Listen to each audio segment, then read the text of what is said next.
Okay, so let's try again. Now, I'm not going to be getting out my books at this moment in time because it's going to take too long and I've just got too much to do. But I will get some real nice close-ups. This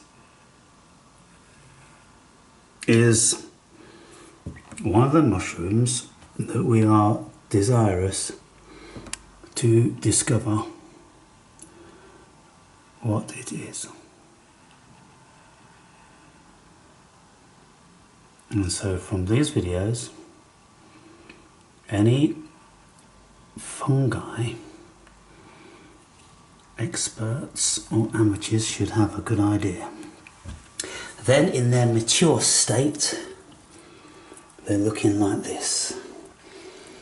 And it's a shame that that cap has fractured there, but we can see a lot when we look at the underside here. We look at the membrane, we could say the skirt, and we look at the stipe, we look at how bulbous they are and conjoined, and then from the top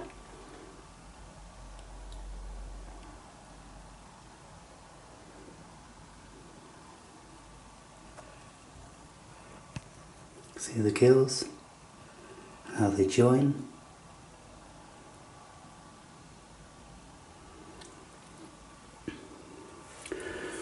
Let's just pick one up individually and look again.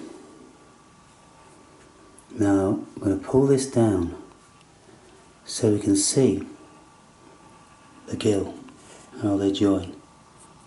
Very important. And I'm going to cut this one down because we can often discern quite a bit from doing this.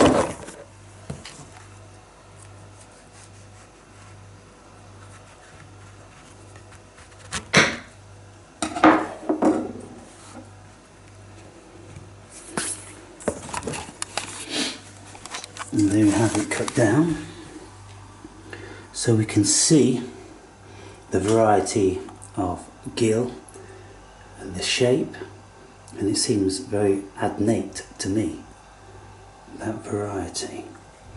And it's firm, spongy in its stipe and fibrous, very fibrous, and if we try and break that, then we can't. It's very bendy.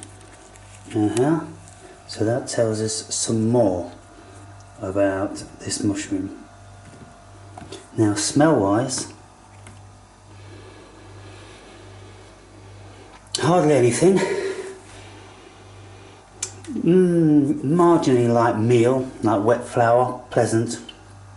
Nothing too remotely offensive. So there's an older one, and the stipe is becoming pretty red there, deep rusty brown, and the gills are on the way to being a rust coloured. Whereas when they are young, they are very pale, so that's their natural colour. So one of the things we're looking for is a gill that rusts, and that's what we have here. You can see the difference clear there. A small one. Now we can see that the membrane almost attached, so we can see what that looks like.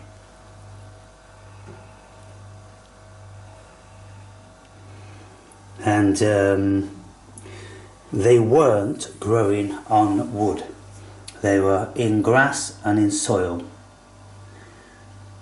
Now these, I think, from what I can recall, would be sulfur fungi, and we can see that the kind of olive green under the gills, and all joined in that same rooting system, and they're a solid mushroom, and when I pull one apart and break it, smell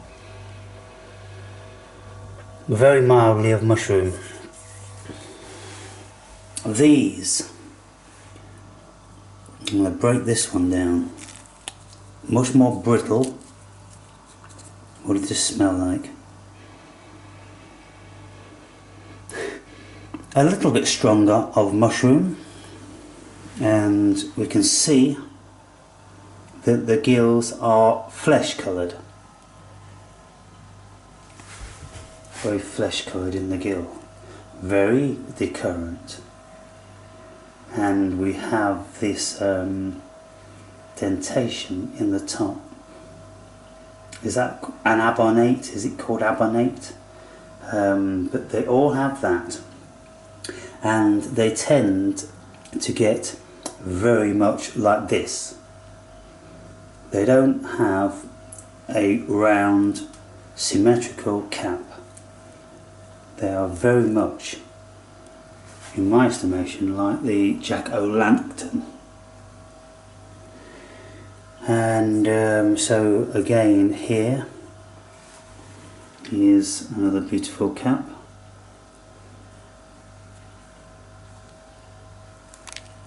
And because I've got so many, that one is a beautiful one, very crowded on the gill,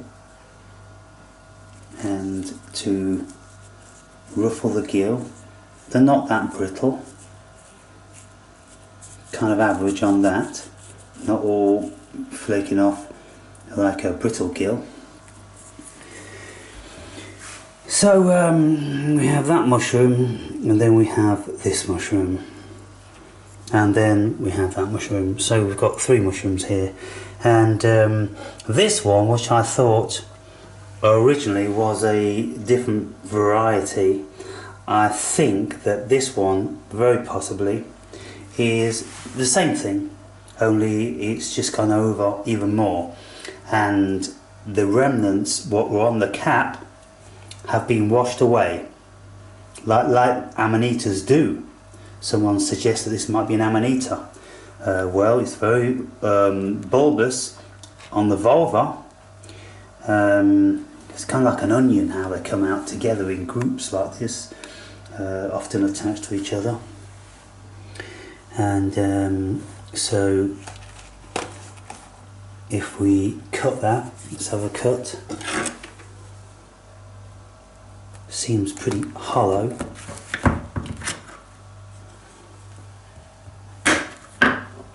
It's hollow because it's very spongy, very spongy. See that? That's even quite nice, that is. Soft and spongy.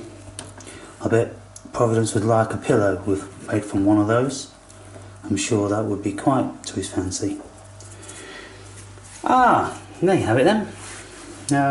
So I will look in my books later and to see what I can make. Now we know for sure that these came from pine.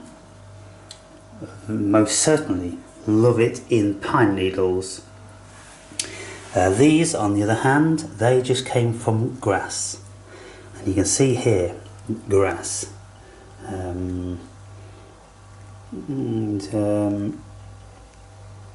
The cap, they're kind of like slightly decurrent, aren't they?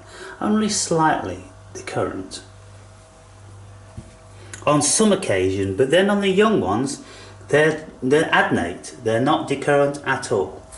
Let me bring this skirt down so we can see that they are very adnate. And so again, you know, we have to gauge them by age because they start to look a little bit decurrent.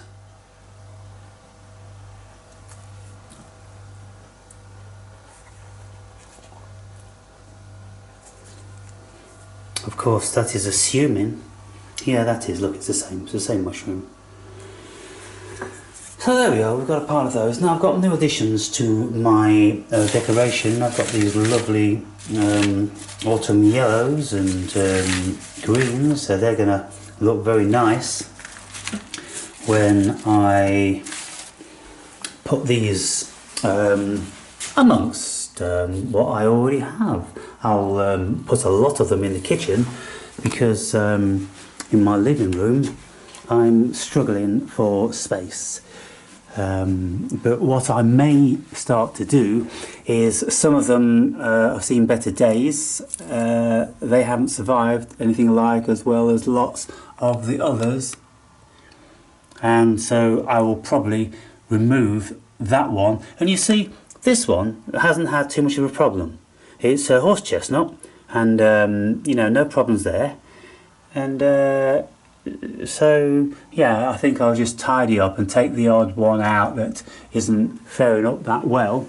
And there's room up there, and that'll be a very nice addition up there. And I've got some more red leaves as well to add amongst them. And so there you have it, guys and girls. I'll leave you with that.